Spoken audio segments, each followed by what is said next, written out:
मुंबई विमानतळावरची घटना आहे। आज सामनामध्ये आपण पाहिलं असेल की विमानतळ गौतम अडाणीच्या म्हणजे भारतीय जनता पक्षाच्या ताब्यात गेल्यामुळे छत्रपती शिवाजी महाराजांचा पुतळ्याला जागा नाही आणि जवळजवळ तो गोडाऊनमध्ये टाकण्यात आलेला आणि त्या पुतळ्याचा जिरेटोप तुटलेला आहे। त्याच्यावरती भारतीय जनता पक्षाचे नेते, तथाकथित स्वतःला हिंदूंचे कैवारी समजणारे नेते, बोगस शिवभक्त भाजपमधले शिंदे गटातले, त्यांचं काय म्हणणं आहे? या मुंबईत म्हणजे महाराष्ट्राच्या राजधानीमध्ये शिवपुतळ्याची अशा प्रकारे विटंबना भाजपच्या लाडक्या उद्योगपती आणि कंत्राटदाराकडून होत असेल तर ती अत्यंत गंभीर आणि चिंतेची बाब आहे। छत्रपती शिवाजी महाराज हे आमचं दैवत आहे, पण ते भारतीय जनता पक्ष किंवा मिंदे गटाचं नाही। कारण शिवाजी महाराजांनी जो आम्हाला स्वाभिमान अभिमान शिकवला आहे तो ह्यांच्याकडे गुणभरी उरलेला नाही। म्हणून लाडक्या उद्योगपतीनं छत्रपती शिवाजी महाराजांचा केलेला जो अपमान आहे हे उघड्या डोळ्यानं पाहतायत। आमचे शिवसैनिक तो पुतळा सोडवण्यासाठी गेले मुंबई विमानतळावर, तेव्हा गौतम अडाणीचे जे लोक आहेत बाउन्सर, 200 बाउन्सर ठेवलेत त्यांनी। हे गृहमंत्र्यांना माहीत आहे का? ते बाउन्सर आमच्या शिवसैनिकांच्या अंगावर चाल करून यायचा प्रयत्न करत होते। का? तर शिवाजी महाराजांच्या गोडाऊनमधल्या पुतळ्याची सुटका त्यांना करायची होती। हे या राज्यात सुरू आहे आणि हे यांचे लोक बाहेर जाऊन मोठी मोठी भाषणे देत आहेत हिंदुत्वाच्या नावानं। लाज वाटते तुम्हाला तुमची महाराष्ट्राला? 37 वर्षापूर्वी हा पुतळा बसवला होता आणि यापूर्वी देखील अशीच एक घटना झाली होती। आम्ही तो पुतळा बाहेर काढला आणि त्या पुतळ्याची प्रतिष्ठापना केली। तुम्ही जो पुतळा म्हणता विमानतळावरचा त्याची, किंबहुना आमच्याच कालखंडामध्ये आज मुंबई विमानतळासमोरचा भव्य पुतळा आपण पाहत असाल तो शिवसेनेमुळे उभा आहे। हा, पण आजच्या सरकारला शिवाजी महाराजांच्या विषयी श्रद्धा नाही, प्रेम नाही, महाराष्ट्राविषयी अभिमान नाही। कदाचित ते यापुढे शिवाजी महाराजांच्या तसबरी काढून आपल्या कार्यालयात आणि घरामध्ये अडाणीच्या तसबरी आणि पुतळे लावतील, ही यांची अवस्था झालेली आहे।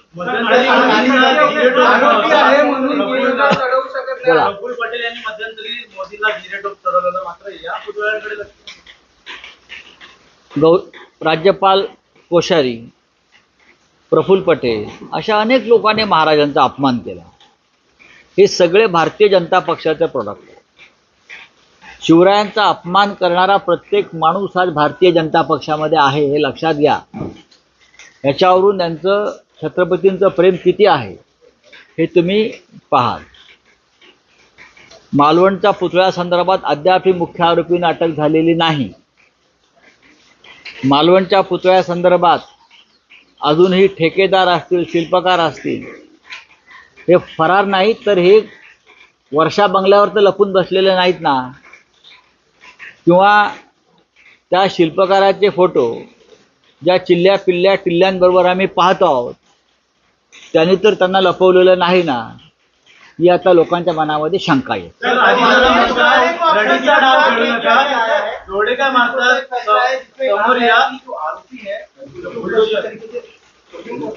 क्या है? अजित पवार म्हणतात की रडीचा डाव कोणी खेळत नाही।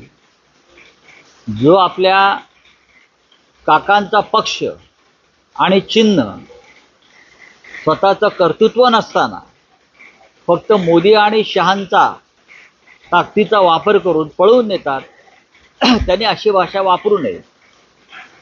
त्यांच्यामध्ये कर्तृत्व असेल तर त्यांनी स्वतःचा पक्ष स्थापन करावा, निवडणुका लढवाव्या.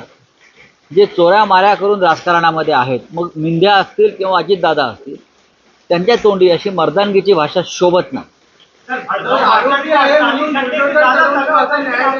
बीजेपी विधायक को गिरफ्तार नहीं किया गया है। क्या हो गया? 48 घंटे से ज्यादा समय हो गया, बीजेपी विधायक ने भड़काऊ भाषण दिया था, लेकिन अब तो उसकी गिरफ्तार कहाँ दिया भाषण? नगर में. मैंने पढ़ा है कि एक विधायक जो बीजेपी का है, उनके पिताजी पहले शिवसेना में थे, फिर कांग्रेस में गए, हाँ फिर कांग्रेस में गए, अब बीजेपी में. अब ये लोग हिंदुत्ववादी बन गए. ये कहता है कि मस्जिद में घुस कर मारूंगा, मस्जिद में घुस कर मारूंगा. नरेंद्र मोदी जी से मेरा आह्वान है, क्या इस प्रकार की भाषा आपको मंजूर है? अगर है तो आप विदेश में जाकर मस्जिद में जाना छोड़ दीजिए. आप, मेरी बात अभी तक पूरी नहीं हो गई है. आप जो विदेश में जाते हो ना, Dubai, Saudi Arabia, Malaysia, Islamic country में, और वहाँ के बड़े बड़े नेताओं से गले मिलते हो, वहाँ के मस्जिदों में जाकर सेकुलरिज्म के पाठ पढ़ाते हो, ये ढोंग बंद कर दीजिए. ये पहली बात. दूसरी बात है कि मस्जिद में घुसकर मारने की बात अगर कोई करता है तो सरकार ने क्या कार्रवाई की? मस्जिद में घुसने की बात करने से पहले ये जो विधायक है उसने अपने नेता से कहना चाहिए, पहले पाकिस्तान में घुसिए, पहले पाकिस्तान में घुसिए और आतंकवाद के खिलाफ जंग छेड़िए. आज भी जम्मू में अपने आर्मी बेस पर हमला हुआ है. अगर ये पाकिस्तान और हमारे एक जवान शहीद हो गया है, ये 10 दिन की शहादत चल रही है. हमको लड़ना है तो ये लोगों से लड़ना है. ये छुटपुट लोग हैं, गांव में जाकर भाषण देते हैं, ये दंगे भड़काना चाहते हैं. इस राज्य में आग लगाना चाहते हैं. अपने आप को ये नेता मानते हैं ना, हिंदुत्ववादी. छत्रपति शिवाजी महाराज का अपमान अपने गांव में हुआ है, घर के सामने हुआ है, आपके नाक के सामने हुआ है, और आप ये दंगाई की भाषा करते हो.